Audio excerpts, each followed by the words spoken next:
Good evening, ladies and gentlemen, boys and girls. Welcome back to Talk of the Devils, brought to you by talkofthedevils.co.uk.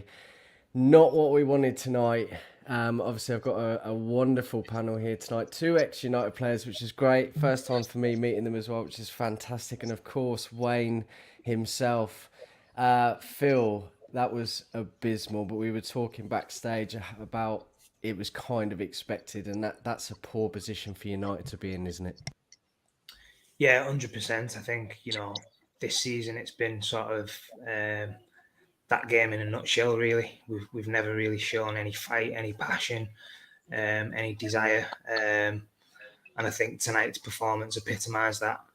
In that particular fixture, the team sort would have been, let's keep it tight for the first 15, 20 minutes. Let's play our way into the game, see if we can get a foothold in the game and try and keep it tight. And 4 minutes into the game, we've conceded probably one of the poorest goals I've seen. I mean, if I seen that on a Sunday league pitch, I'd be pulling my hair out. And it was just so easy. And then 2-0 down not long after, and the game's pretty much dead.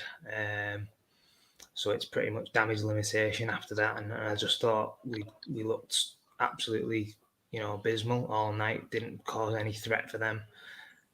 No urgency until sort of Hannibal came on and put a few tackles in and ran about a little bit and shown some of them other players what was lacking really. So yeah, obviously a really bad night at the office again after other teams slipping up. It was a bit of a chance for us maybe to close that gap and get ourselves back in the top four race, but inevitably we're too far away from some of the. I think what's most shocking is that the position we're actually in the league in this moment in time. It just shows how bad this Premier League season for the majority of teams has been, because we're so bad, and yet we still find ourselves in the top 6 teams in England, and it's mind blowing really. It is mind blowing. I was given a stat earlier actually to do with the goals that we'd conceded this season. To put it into some perspective for you, Manchester United have now conceded more Premier League goals this season than managerless 18th place relegation haunted Burnley. Which obviously I know we've got an array of issues at the moment, but certainly conceding goals is one of them. Just wanted to say, get liking, get subscribing, very, very important to us, and get your comments in too. We want to hear your thoughts. We want to be able to dissect and talk about your thoughts and go from there. Lee, thank you very much for coming on tonight. I really, really appreciate it. I guess you're in agreement with Phil. Yeah, mate. First of all, pleasure to be on, mate. Glad we've been able to finally get on one of the post-match shows. Just wish it was in better circumstances, that's all. Weddings and charity events, isn't it, last couple of weekends? That's it, mate. That's it. But yeah, everything Phil said, it's going to be probably how every Man United fans feeling up and down the country. There's not really much to add. Like I said, the goals we concede, we look so disjointed from front to back. There's the spaces and the gaps that we leave and leave ourselves vulnerable in places. It's ridiculous. Like Phil said, it's not even Sunday League stuff what you're watching. We know against Liverpool, we know the team and the way they play and what we're up against, and we know that if we want to keep it tight, where we've got to stand and what positions we should be in. But it was inevitable after the first 2 minutes for me that we was going to get battered on and off the pitch. We just looked like we was petrified. We didn't know what to do when we was on the ball. We didn't know what to do when we was out of position and off the ball. It just was terrible from start to finish. But like we said off air, I'm going to be honest, I feel deflated. I'm gutted, but I don't know why, because I fully expect us to get a hiding today, which we did. Nothing told me that we was going to do anything different than we've done all season, which is, look like a shadow of what we should be. And it's sad. It's sad. I don't even feel angry anymore. It's just disappointment, really. And we can go on about work ethic, and yeah, that is a big part of it. But I'm just beginning. Well, I really am beginning to think that we're just not good enough from 1 to 11 at the moment. Yeah, absolutely spot on. It's been a really tough watch this season, absolutely. George Carl in the comments here, we have far too many players who are we have far too few players, who are comfortable on the ball. Absolutely right. I think we really struggled in that midfield position. I know you guys have spoken about it before. We've spoken about it before. A midfield or two midfield players is certainly what we need, and I think we absolutely lacked that from the get-go. Whilst we tried to set up with three at the back and tried to be tight, we were losing possession in the midfield, and it just enabled Liverpool to be able to create a lot and get it to the wide men. I think it shows why we play Fred and McTominay as much as we do. Because, like I said, the amount of stick they've had over the season has been unreal. But we look back on the midfield when we don't play them, and they're definitely our two best midfield players for me. Definitely. It showed today that we have nothing at all, no fight, no nothing without them in there. Yeah, absolutely spot on. Wayne, very good to see you. Unfortunately, not under better circumstances. We will have our first win at some point, I'm sure. But I hope you're well. And yeah, talk to me about how you're feeling, buddy. The same as the guys, you know, I had this expectation that it was going to be crap, for want of a more eloquent phrase. And it was. I mean, look, the thing about this Manchester United side is they've found a way to underwhelm. Even when you're expecting the lowest, like we were today, he's still like now, we still come onto a podcast feeling deflated because they managed to, and let's get it right, it's not as bad as it was in October, but it felt equally as bad because of the way that we played in the first half. It was just like we were sitting ducks. And the thing is that, and maybe you can blame Rangnick for this as well, or maybe not. Maguire said in his, and to be fair, a lot of what he said in his pre-match stuff was fine. You know, he was talking about accountability and all that, but he did say something that he was talking about a personal responsibility and saying, "Oh, well, I think I can't have played that bad if I'm in the team all the time." And I'm like, that is a very dangerous lack of self-awareness. If you're not, I can understand saying, "Oh, we don't want, we're not going to Liverpool." Worried about them winning the quadruple. We want to beat them. I understand that. That was a decent response. I'm not going to be one of these people who jumps on his back for everything. But then to come out and say, like, basically defend his own form. Oh, I've had some bad games, and then put in the sort of error that he put in for the first goal. And obviously, it's not like he was covered in glory for the others as well. But particularly for the first goal, he set the tone, and the captain sets the tone with that kind of thing. And I don't know if, George there, Rangnick. I wonder if, like, it's difficult because of the personnel that was available. Obviously, we had a lot of injuries in defence and midfield, and what do you do? But you still got to have some kind of pragmatism in there. And I guess he tried a 5-3-2. There was a three-man defence in there, but you're bringing in a cold player who's barely played into one of the biggest games against one of the best attacks. What do you think is going to, as well, with one or two of the most out of form players in our defence or in the league? Do you know, you're going to get the kind of thing that was coming to us. And the problem is, like I said at the top when I started talking, is that they find a way to underwhelm us even when expectations are low. And that's everything about the Manchester United side. Phil said it. How are we still in a position to be competing for the Champions League when the league's as bad as it is? How can it be? When the league's as bad as it is, that's obviously why we are. But when we're as bad as we are, when we can put in performances that are as abject as that and still be in contention, it's embarrassing. Like, I know you guys have talked about it on different shows, what I've watched as well. Like, you know, the idea of qualifying for the Champions League, you don't want it because this team will get humiliated in it. Fortunately, you would think that 6 or 7 of this team aren't going to be in next season, if only because the contract runs out. But everything, I mean, it wasn't just like the goal. It was Pogba crying off after less than 10 minutes. I mean, if that's not symbolic of everything that's happened at Manchester United in the last 6 or 7 years. And yeah, I know he picked up an injury, but a proper Manchester United player, I'm sorry, I don't want to go all old school and say, oh, you play through tougher than that. But he wasn't limping. It wasn't really limping. He was still moving fairly freely. Try and fight through it at least. Come on, you haven't broken your leg. You're at Anfield. You've got to show something. And coming off after 10 minutes, they used to say about Brian Robson, the biggest fault that he had was that he went into too many challenges where he knew he'd get injured. That was his biggest problem. And our team going to too few. And you don't want players to get injured, but you also want them to at least show some halfway sign of commitment, you know. And we just didn't see it from start to finish. Like we've talked often on this podcast. I know the guys have as well. And you yourself, Mark, you've done that. All right, Dan. About United response in previous weeks. And when I say response, I'm talking about response to the embarrassments that they had in the autumn. So first up, they had Watford at home. They had to have some kind of personal responsibility to show the 4-1 was a one-off, and they drew 0-0.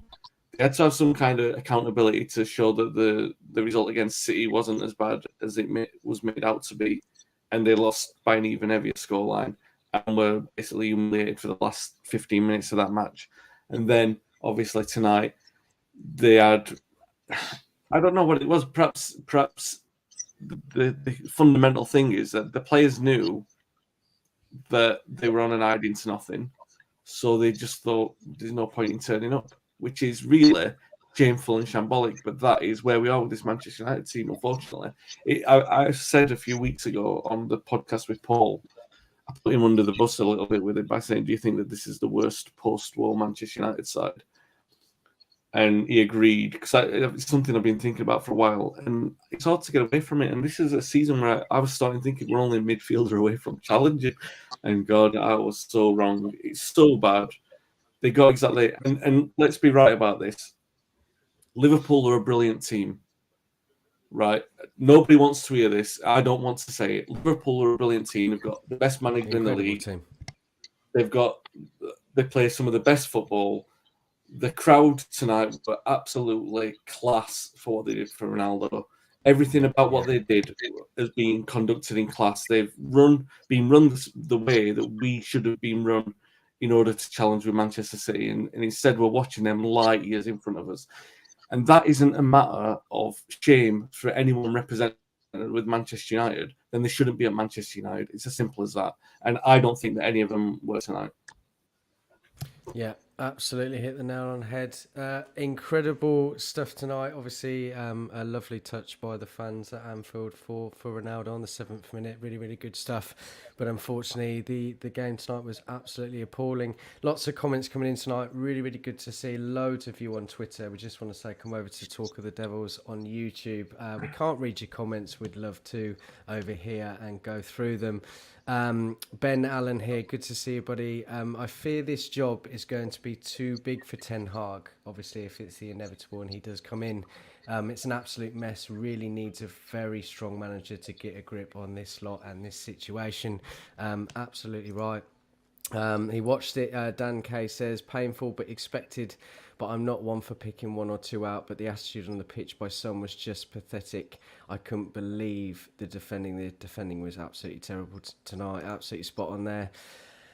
Gary Neville made a comment tonight, actually, and I feel like we need a bit more of this throughout the team, and I think you've all kind of alluded to it on a few things, but he mentioned about Hannibal's cameo. Obviously, not an ideal situation to come on sort of 75 minutes into a game, but he picked up a yellow card very quickly, but he showed a lot more fight and passion than anybody else within the team tonight, and it was obviously good to see. We need to see that more often. I appreciate, obviously, it's under difficult circumstances, but Phil, what did you make, obviously, of his cameo tonight? He was obviously showing a lot more fight and determination than most players, and could have been sent off at one point, really. Yeah, well, I think we've just touched on it there in a nutshell. That 15-minute cameo that he came on, it's probably everything that you'd expect from a young player in terms of, he's made a little mistake for the fourth goal. That's what you're going to get from a young player. They're going to be raw, obviously going to make mistakes. But then after that, he's put himself about. He's tried to get in people's faces. He's put a few tackles in, ruffled a few feathers, and that's what the fans want to see. And I think that's where we're at the moment. We're not even sort of talking about, we want to see technical and, really good sort of, long range passing and shots and stuff. We're just asking for 100% effort from some of these players. And I think he did that in that 15 minutes in terms of, just running around and trying to do, what we want to see from every single player. And I think that's the reason why, we're so far behind some of these teams. If you watch Liverpool tonight, the left back Andy Robertson gave the ball away in sort of the left wing position, sprinted back and won a tackle, and it's them kind of lung busting runs that we don't see from any of our players. If we give the ball away, we're shrugging arms about, or we're sauntering back into position, and that's the difference really between where we are and where the top teams are in Liverpool and City. So yeah, obviously for him, I think he's come on and he'll obviously have been in difficult circumstances against Liverpool. Bit of a rabbit in the headlights if you like, coming on in that kind of game at the time he did, but he's shown a bit of fight and he's shown a bit of character in terms of putting a tackle in, and the fans will appreciate that, because none of the other players who's been on the pitch for 90 minutes have done anything like that, and it's so frustrating because obviously it's a derby game as well, and you need to have that passion, you need to play with that fire in your belly, when you're playing for Manchester United, and we've just not seen any of it sort of all season really. So for me, I'd give these young lads a bit of a chance now to sort of show what they can do, because we've got nothing left to sort of lose, in my opinion. Yeah, absolutely spot on. Very disappointing indeed. Dan Kay with a comment here. Marshy, Lee, and I'll ask you this, Lee. If you were on that pitch, you would have clattered a few. Why isn't that happening within this squad? I don't know, mate. I felt like clapping my dog a few times watching that, because it was the nearest thing to me. You know what I mean? It's Yeah. I don't understand it, mate. I don't get it. Me and Phil's mentioned this many times on a Friday night podcast, which we do. Football, you're not always gonna have a worldie every game, and you're not always gonna have 10 out of 10s. But there's one thing you do, is you always put the effort in. And I think, for me, again, it's something we mention all the time. I've never seen an 11 on a pitch what looks so much unlike a team. They don't play like a team. They don't play for each other. Mercy just mentioned it then. When the ball's lost, instead of fighting back, say you're in the midfield permanent, and the guy you've paired at the side of loses the ball, you never see the other guy chasing back and trying to help him out. They just shrug the shoulders and put their hands up and try and play. It's like a blame culture. And they don't play for each other. They don't play for the badge. They don't play for Man United. At the end of the day, for me now, they're not Man United players. More than half the squad, they're just not. They've had the chance, and we've got to be brutally honest a bit now. They're not fit to put the shirt on, and I get that. Like I said, the minimum requirement is effort, and there's none of it. There's none of it. And I would personally, like Phil said, put the kids in now. I've been a bit dubious about saying it, because although it's amazing where we are in the league, there was still a glimmer of hope for top four. No, looking at that now, we've absolutely no chance whatsoever. So start blooding a few, and you never know. Hopefully, we'll unearth a few gems. Yeah, absolutely spot on again. And just reading some comments that are coming out after the game, sort of post-match presses, and Salah has said they make our life easy in the midfield and with the back four. What do you make of that, Wayne? That was clear and obvious tonight, wasn't it? Well, yeah. Do you know what? I think it's for the. Let's be right about this as well. Liverpool didn't have to be good tonight, and they won 4-0. I don't think they were particularly good. The goalkeeper was a bit slack. If someone said in the comments that a team of decency would have converted a couple of those chances if they had a clinical edge about them, and you've got to agree with that. And I think it's actually refreshing that a lot of people are actually calling it out and saying what it is, instead of like dancing around a lot, like the word like the cheating the teammates and the cheating the club and everything like that. These kind of things that normally are kind of reprehensible in football terms. I mean, I'm sure Phil or Lee would say this. If a footballer gets accused of cheating their teammates, it's the worst thing you can say to a footballer, because they're basically saying 10 players are pulling the weight and you're not, and you're doing it. But United have got like 7 or 8 of those players, and look, there's a very fine line, and I think United's underperforming players are definitely capitalising on this, and Maguire's one, unfortunately, and I don't know which side of this line he falls on, by the way. I'll give him the benefit of the doubt and just say that I don't think he's good enough. I think there are a lot of players who aren't good enough, and that's acceptable because it's no game to not be good enough.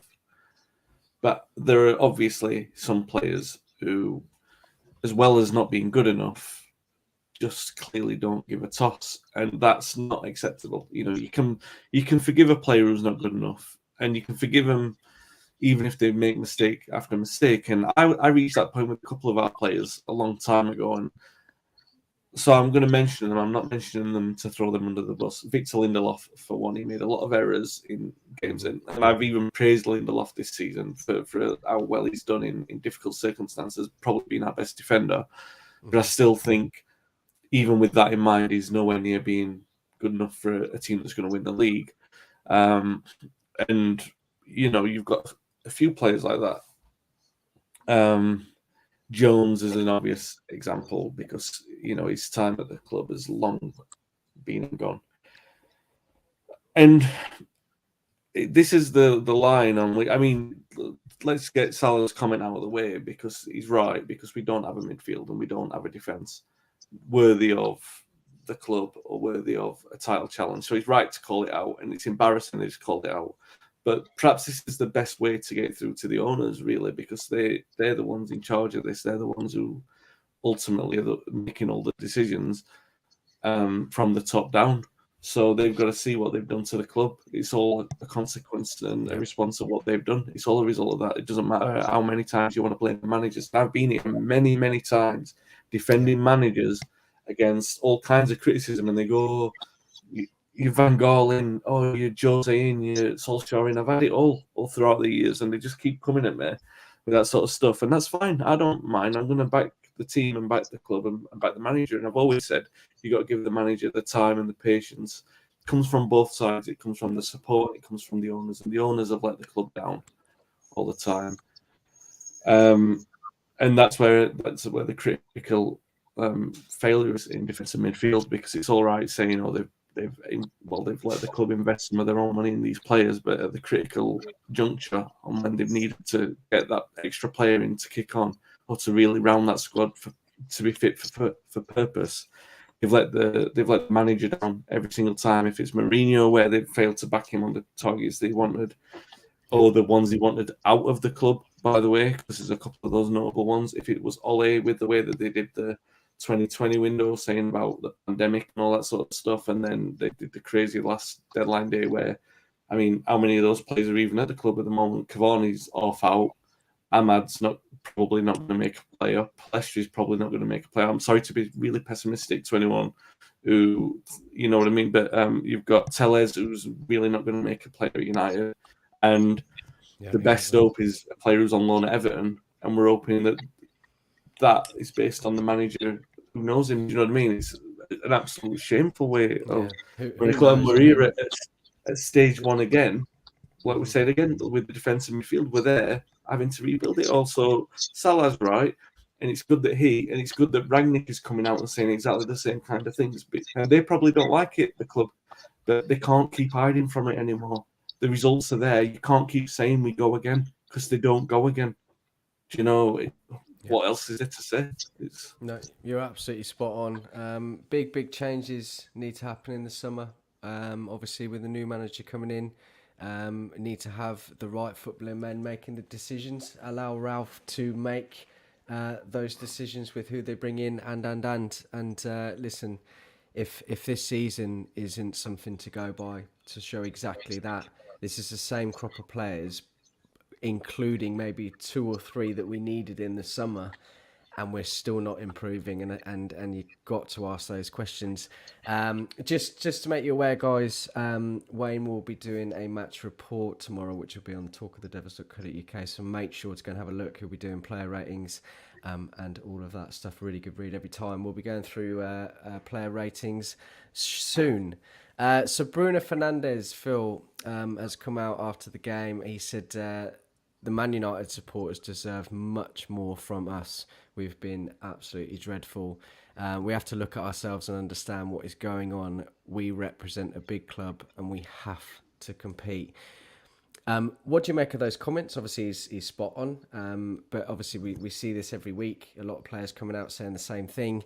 What do you make of that, first of all? And what did you make of Bruno's performance tonight? I think this was probably for me, and I absolutely love Bruno, but I think he was pretty poor, quite messy tonight, misplacing even more passes than what I'd normally see.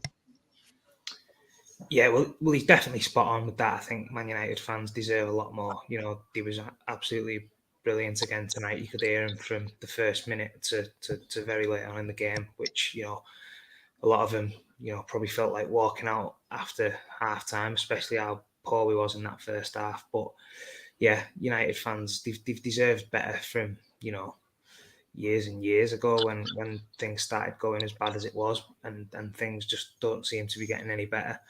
Because the worst thing about it for me is, you know, United fans are realistic and they could live with, you know, getting beat. It's the manner of the defeats and it's the way the players are going about. The way that we're losing games. It's the just the lack of effort and the total disregard for, you know, being a professional footballer, if you like, because these players are getting paid and they're getting paid well. Let's not, forget that point as well. And some of them aren't even putting a shift in and running around and, you know, doing the basics really of what you'd expect from any footballer really, no matter what level of football you're playing at. That should be your bread and butter. In terms of Bruno tonight, yeah, I thought, you know, really poor. I think he didn't really sort of influence the game in any way. I think when he did get on the ball, he was sort of looking for them balls in behind, which was never going to really work tonight against Liverpool with the, you know, the back four that they've got that are so good, and you know, Rashford who sort of offered very little in terms of, you know, I think he was just sort of a passenger tonight, as were quite a few of the players out there. I just think we couldn't really get anything going. We couldn't, you know, string together 3, 4, 5 passes before, you know, the ball got turned over. And, you know, when it is like that, I've been there myself as a player when, you know, the opposition team are just bopping it round and you can't get near them. It is so frustrating. And you've got to try and get yourself together as a unit and as a team. And when you do go and try and win the ball back, you've got to go in 3s and 4s. And I think tonight it was, you know, completely individuals out there. People were going pressing on their own, which was never going to happen because Liverpool, let's be honest, world-class team, they're just playing into their hands. They was getting picked off and it was so easy to just play through the thirds. And I think that's why, you know, Liverpool didn't even get out of sort of second, third gear for me tonight and won 4-0 comfortable. So yeah, really disappointing evening for everyone. But yeah, Bruno was you know, very underwhelming again tonight, and I really feel sorry for him in a way because I think he's obviously been one of our better players over the last, you know, season and a half. But I think tonight he was very poor. But again, I wouldn't single him out. I think everyone from, you know, 1 to 11 was well below par there tonight. Yeah, absolutely spot on. And as I said, I wasn't singling him out. It was just a comment that obviously Roy had made, and I just Yeah, wanted to get no your problem. views on him in particular. Obviously, hopefully, or at least signed a 5-year deal with the amount he's done. He's going to be the last to be blamed in any way, shape, or form. But you hit the nail on the head again. This isn't a team. This is a player, a team, if you can call it, of individuals, and that was visible tonight. There's no cohesion. There's no unity, and there's absolutely, you know, they can't string a few passes together. We had 10 minutes of I really started to get behind them and think, oh, okay, we're looking much better here. Liverpool didn't come out in the second half, starting to really sort of cause problems, and then we just went flat. We switched off.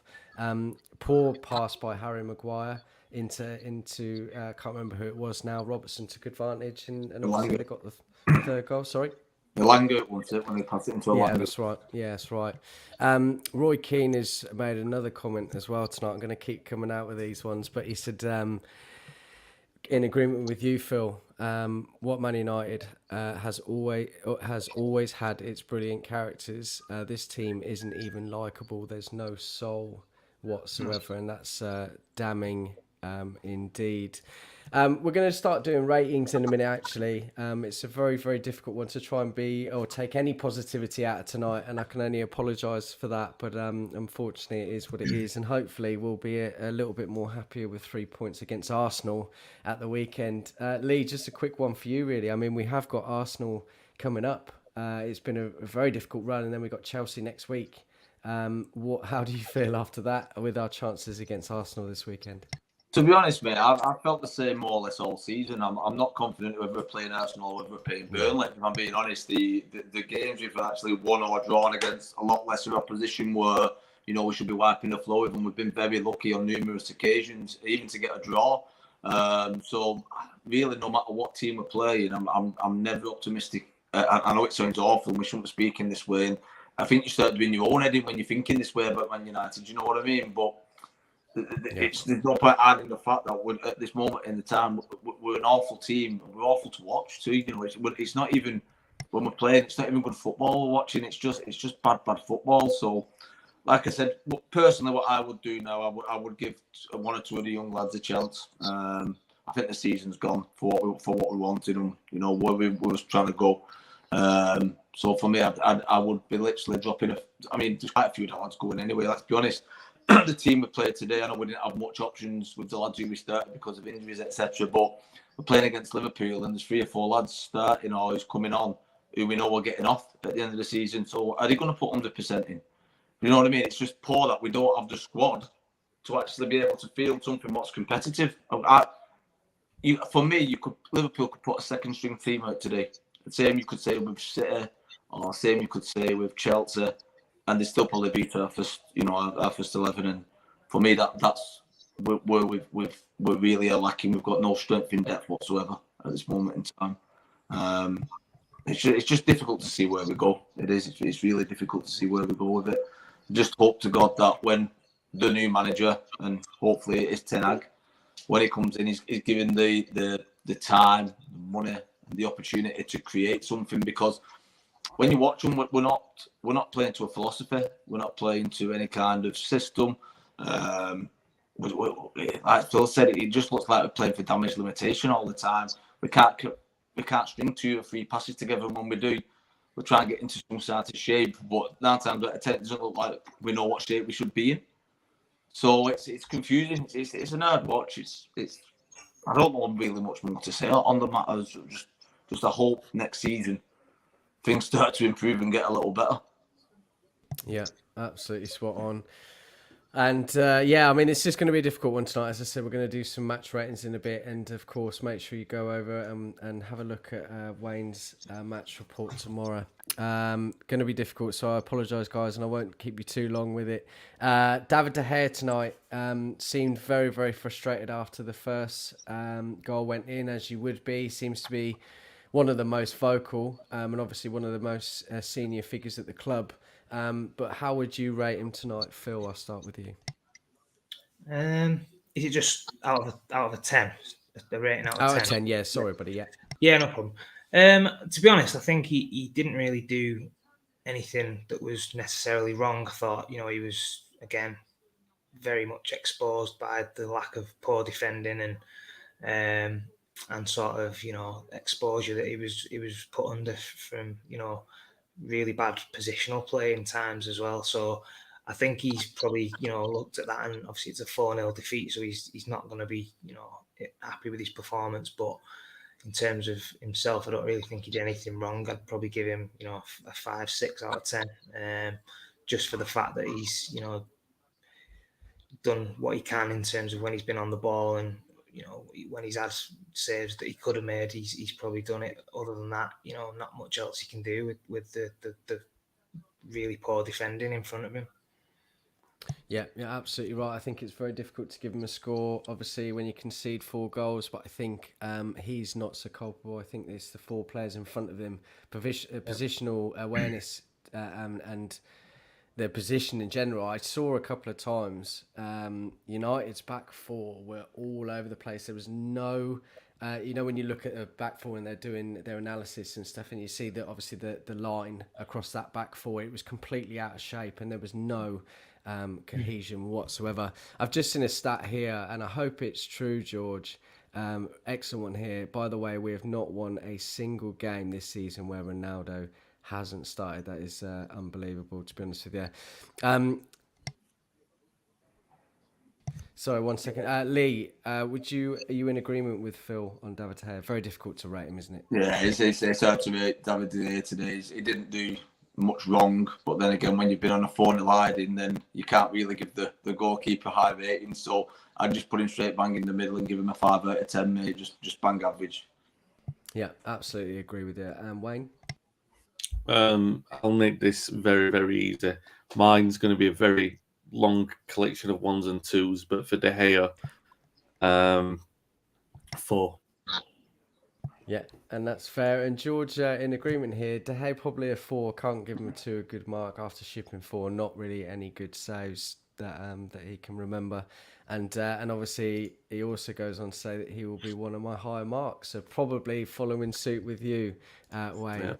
Yeah. Just to make a quick point, Ragnick is obviously doing his post-match pressure at the minute, and he said just quickly, it's embarrassing, it's completely disappointing and also humiliating, but we've got to accept that they're 6 years ahead of us. 6 years. That's the best thing that's come out of tonight.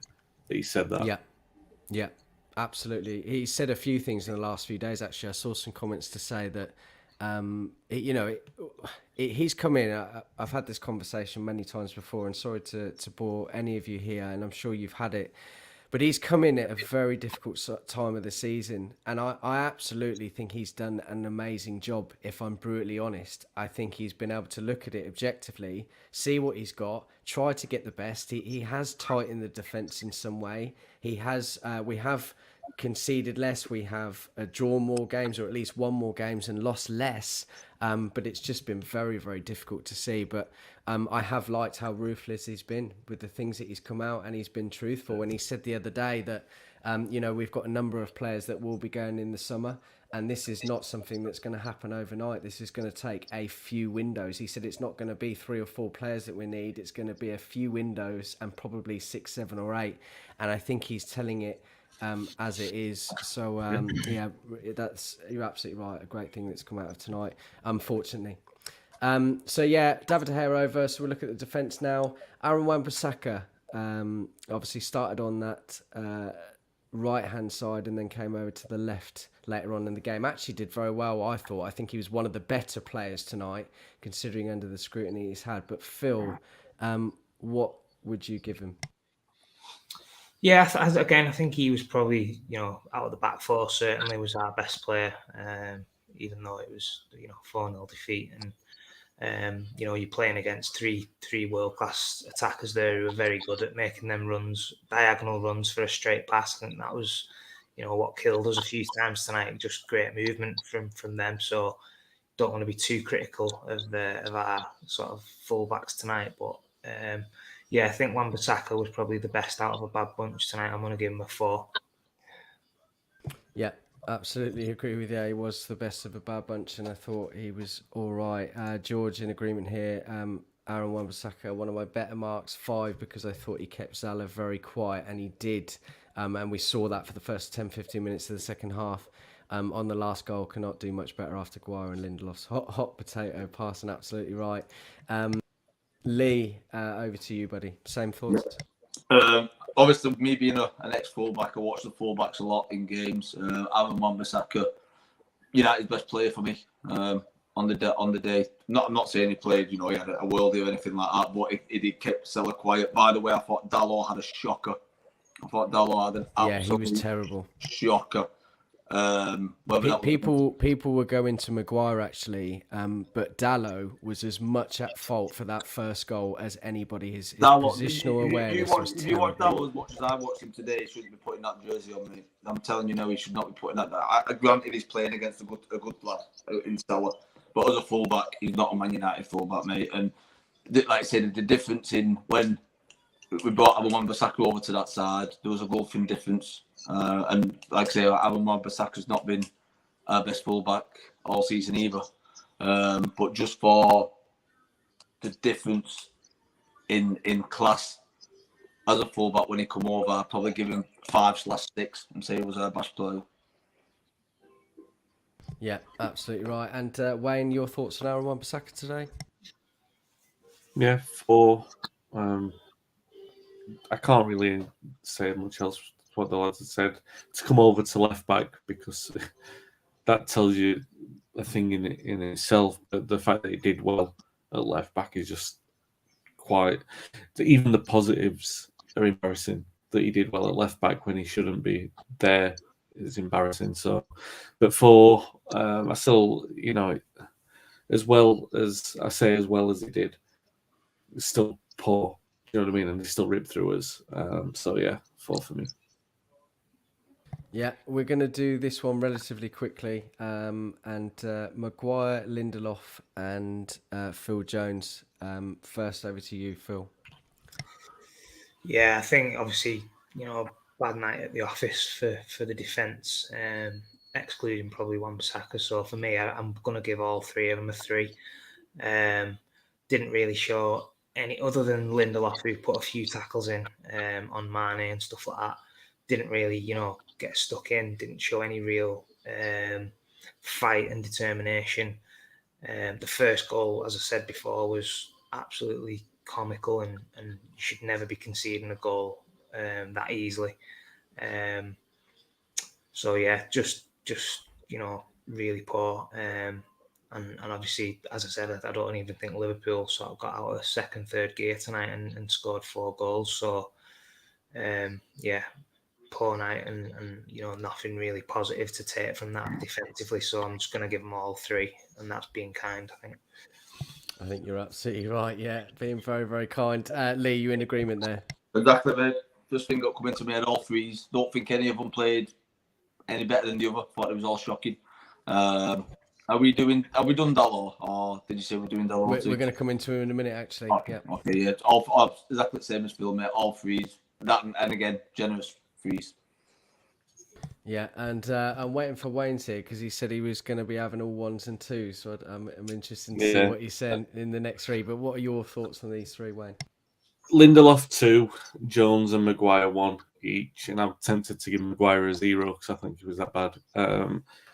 I don't know where you come back from these, because these are, we all joked about how bad William Prunier was for years. He was castigated as United's worst defender, and I'm telling you, I remember those games that he played. One against QPR where he got man of the match, and then one against Spurs where he probably put in a stinker at a 3 out of 10. And I've seen more than a handful of those performances from these players this season. So I'm really tempted to give Maguire a 0, but I'm reserving that special privilege for someone else. So Maguire 1, Lindelof 1, Lindelof 2, sorry, and Jones 1. Yeah, it was just dreadful. Yeah, terrible indeed. Now, I know what you're all going to say about Dallo. We've kind of spoken about him already, but I want to hear your thoughts on a quick score from you guys. So, Phil, you first, buddy. Yeah, I won't be giving anyone a 0 because in my scoring process, you get a 1 just for turning up. Yeah, that's fair. That's fair. So there'll be no 0s from me. But no, Dallo, I think, again, was really poor tonight. I think on the ball, gave far too many balls away. Got caught on it a few times under sort of no real pressure. And just his positional sense for me sometimes was shocking tonight. Lee will probably, tell you a little bit better than me, but, watching there, I was just seeing some of the positions that he was finding himself in and thinking, you can't give, any wingers, regardless of who you're playing against, but especially, the ones that we was up against tonight, if you're just playing into their hands, and, it made life so easy for him tonight. So, yeah, I'm going to give Dallo a 2. I thought he was really poor tonight. Yeah, we briefly spoke about him earlier, Lee. Talk to me about how you really felt about Dallo tonight. Just bad on and off the ball. Everything was bad. He gives the ball away umpteen times. We play him in front of Wan-Bissaka because apparently he's better going forward than Wan-Bissaka. But for me, he offered zilch going forward. Nothing. I mean, it is difficult playing against a team which is much better than us, 1 to 11. So I understand it is difficult, but to literally offer nothing as a fullback going forward whatsoever is unforgivable. Especially your modern fullback this day and age. You've got to offer something out wide, and there was nothing. Got caught out of position so many times. The winger, all he needed to do was a little bit of movement, and he'd gone, and he couldn't get back at him. He looked slow. Just for me today was probably the worst player on the pitch. Again, I'm not going to give him a 0, and I'd probably give him a 1, a 1 or a 2. I don't really like giving 1s, to be honest with you. No. But yeah, I'd probably go 1 for him if I'm being honest. It was really, really poor performance today. Yeah, you're absolutely right as well. It's very difficult for us to get anybody forward against a team like Liverpool that obviously are very tight at the back and play high at the pitch, high press. Last week or the last couple of games at least, Dalot was actually one of our most effective players going forward. So I don't lambast him for that today. It was always going to be very, very difficult, but his defensive ability and awareness was absolutely appalling today. And it absolutely needs to be spoken about. Jason in the comments here, in 6 months, Ragnick has played 4-2-2-2, 4-3-3, 4-4, 4-1-4-1 and 5-4-1 and has no clear plan.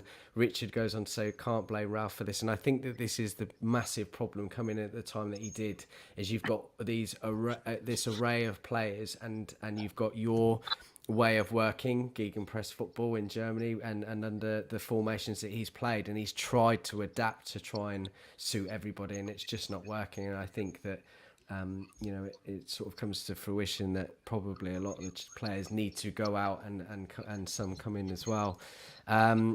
Just very quickly then, Wayne, Dalot for you, a rating 1. please, mate. 1. Yeah. 1.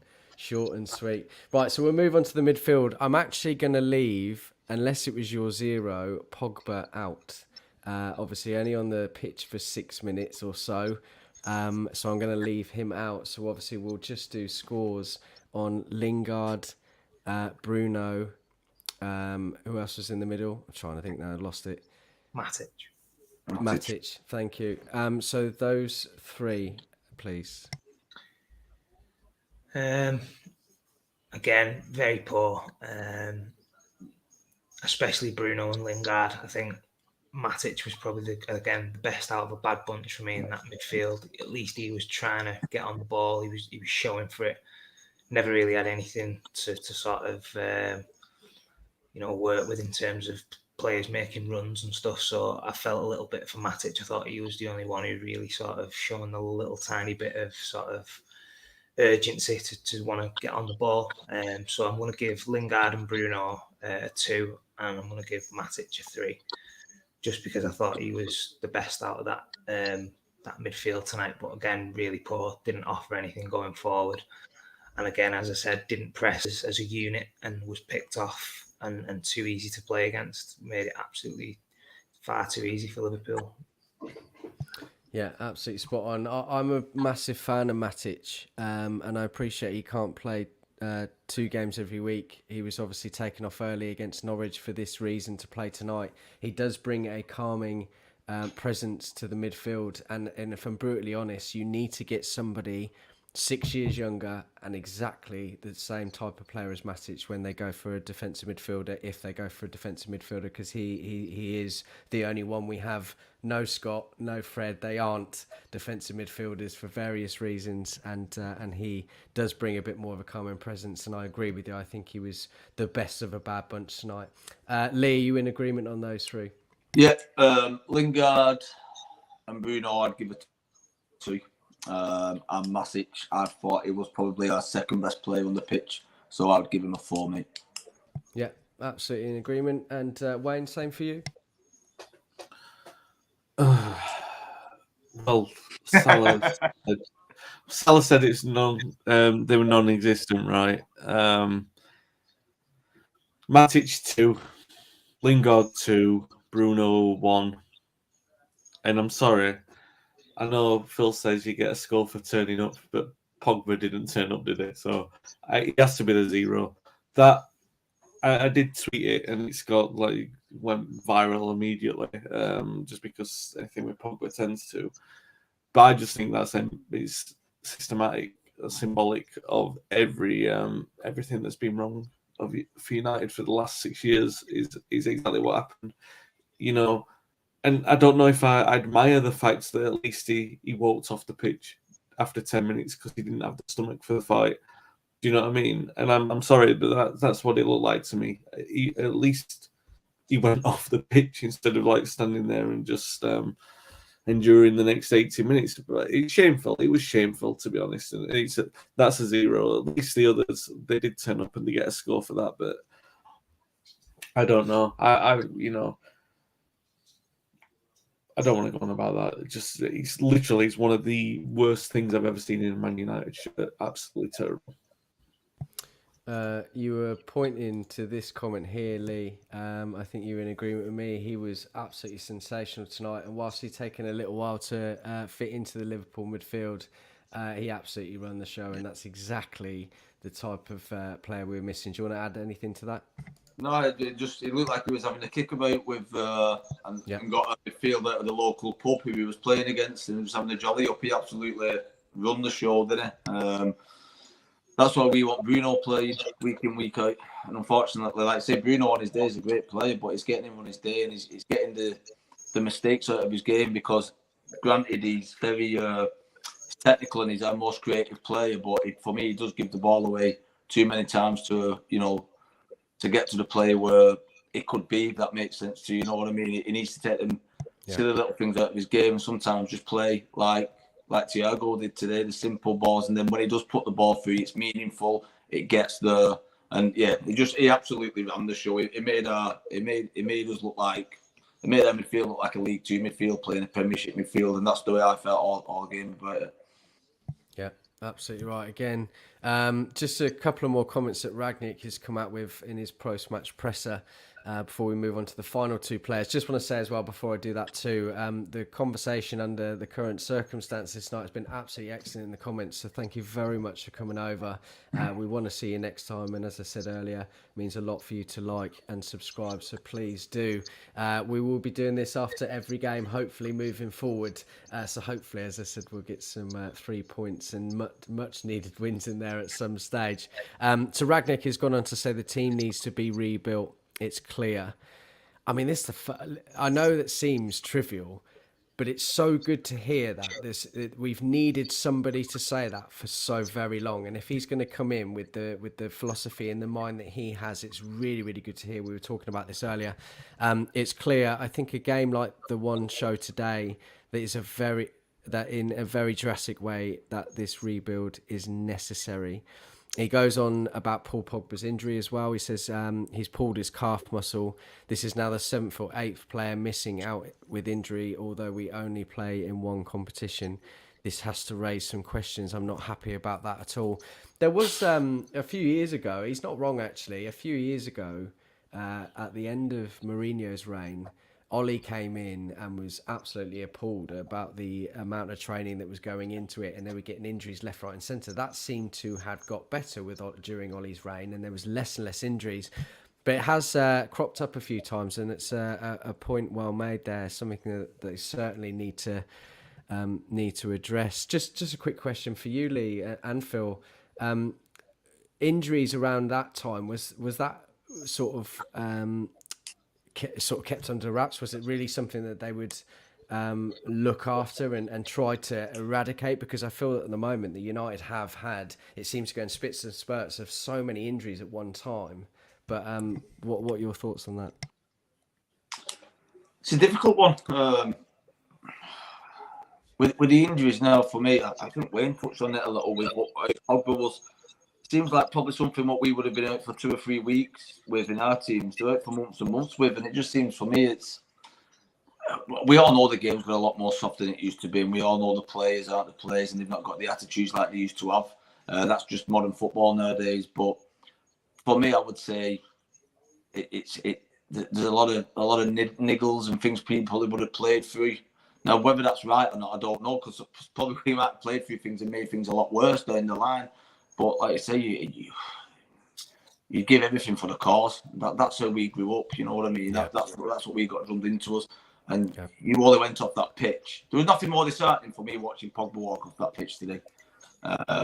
It's just the poorest of the poor. If you're going to pull an injury, just because, and he checked out for me. Probably checked out when the fans booed him last. Probably been checked out before this, but I think that was the final straw when the fans booed him last week. I thought it just, in his eyes, stick it up your ass. I don't want to be here anymore.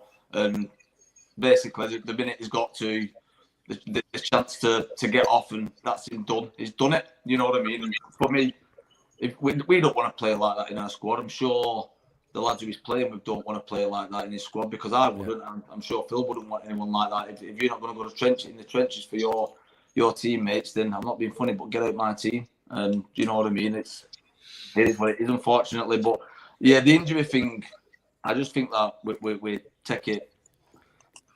We're overcautious nowadays, and like I say, I think we could get players probably back quite a lot quicker than we do. Yeah, I'm in agreement with that too. He also goes on to say Liverpool playing in 4 competitions have nobody injured. This has got to do with how you train, what you do, what measures you take in order to recover to be fully fit. Exactly what you've just hit on, Lee. Those are questions that need to be asked and answered. Damning comments there. He also goes on to say, on Liverpool fans joining in with the applause after 7 minutes, the atmosphere is great. They love their team, and the fact they joined in after 7 minutes shows the respect that football is more than just supporting one team. Really, really great stuff. Really, really good to see. Finally then, Elanga and Rashford, and I'll go to you first again, Phil. Again, I just think, really poor. I didn't really think Alanga sort of affected the game tonight in any way. I know it was always going to be difficult against Liverpool the way they are, and they pushed the full-backs really high. But no, didn't really, get into the game at all. I can't really remember him creating anything or getting past his man or, doing anything you'd want one of your wide or attacking players to do. So, for me, I think Alanga would probably been a 2 or a 3 again. And Rashford, for me, always going to be a difficult night for him, being up front down the middle against Van Dijk. And the service into him, I'll be fair and stuff on him. I think he didn't really get much quality service, which was, due to the fact that we couldn't really get out of our own half and we couldn't string 3 or 4 passes together. But when he did get on the ball a few times in the second half, and he's got, in decent positions, he was wasteful, as he has been for the large parts this year. So again, I couldn't really give him anything more than a 2 or a 3. So I think he was probably both on a par, really, around that figure, really. Yeah, in agreement. I think it was always going to be difficult for Elanga. This is a massive, massive game for him. Still kind of being instilled into the team somewhat. Has obviously had some really great moments, prone to a few mistakes here and there, which is expected, and probably not going to get on the ball that much. And I think, a lot of people would point the finger, as I said earlier, at Elanga, but actually it was the pass made before him that was really poor, and it was always going to be difficult. Rashford, on the other hand, going through an awful spell at the moment. I have no idea what we need to do in order to rejuvenate him in some sort of way. But it was always going to be very difficult for him again tonight. Lee, are you in agreement with your man Phil? Massively, mate. I'd probably put Elanga just as a 3, just because I don't think he did much at all. He didn't affect the game, but at least he run around and looked like he gave more than 50%, which is probably more than what the vast majority of the others lads did. So I'd probably say just scraped a 3 for me. Effort alone. Rashford on the other hand, I can't give him more than a 1, mate. I don't know what's going on. I don't know. It's a shame.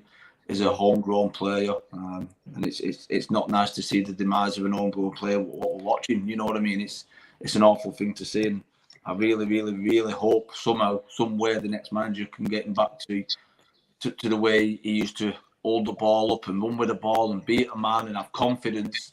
But his confidence for me is just shocked. It looks like he thinks he's going to lose the ball before he's even received it at the moment. And I'm worried for him every time he gets the ball and puts his head down, because you just know what's going to happen. He's not doing nothing with it, so it's a shame. He is totally void of confidence, and you know what? You know that's it makes a huge impact on a player. And there were a couple of opportunities tonight where Rashford, in that 15-minute period of actually playing a lot better, where he looked like he had that desire to take on the man. And as soon as that happened, he was able to take on a couple of men. I thought, hang on a minute, he got into a position where he could have maybe scored. Then there was an offside call that wasn't offside, that sort of thing. and confidence is a massive thing, especially. I was for just a going to striker. say, confidence for me is probably the one of the most, if not the most, important thing you need as a professional footballer, especially at a high level. And it just needs to get it back. I just hope to God he can do. Yeah. Just another point here by Ragnick. He says, so he was asked how long the rebuild would take. Liverpool only needed 2 or 3 transfer windows until they had a competitive team. It doesn't take 4 or 5 years. At our club, it has to start this summer. Being very, very to the point start, and I'm all here for it, absolutely. And then finally, last but not least, certainly, Wayne, your ratings for Rashford and Langer, please, buddy. Both 2. Elanga tried. Rashford had a little flash, which prohibits me from giving him a 1.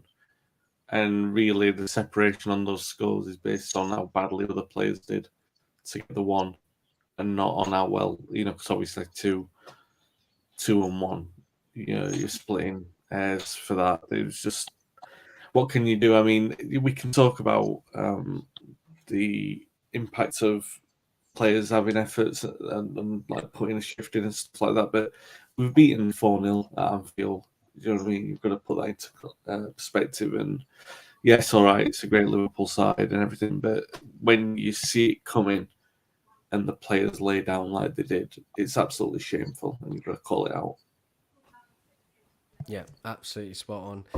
Really, really difficult night tonight, and don't let that deter you from coming back this weekend. We've got another show, obviously, after the Arsenal game for the reaction. It'll be with yours truly again. Wayne, are there any other shows in the next few days or next week that you want to just quickly shout out?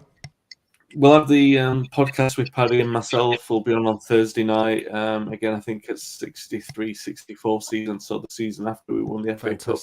The introduction of George Best, and I'm pretty sure Phil and Lee will be on with Keane on Friday, right? So previewing the Arsenal game. So that's what we've got coming up. Obviously, the post match with yourself as well.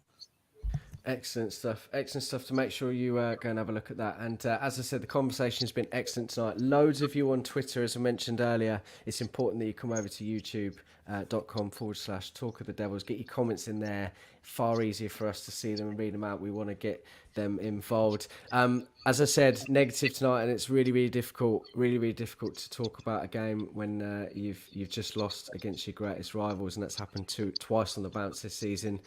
But it is what it is. Onwards and upwards, hopefully. Hopefully we can get a result this week against Arsenal and keep our season alive. But listen, thank you guys, Phil, Lee, Wayne, all so much for coming on tonight. Really appreciate it. And we'll get you on again very soon.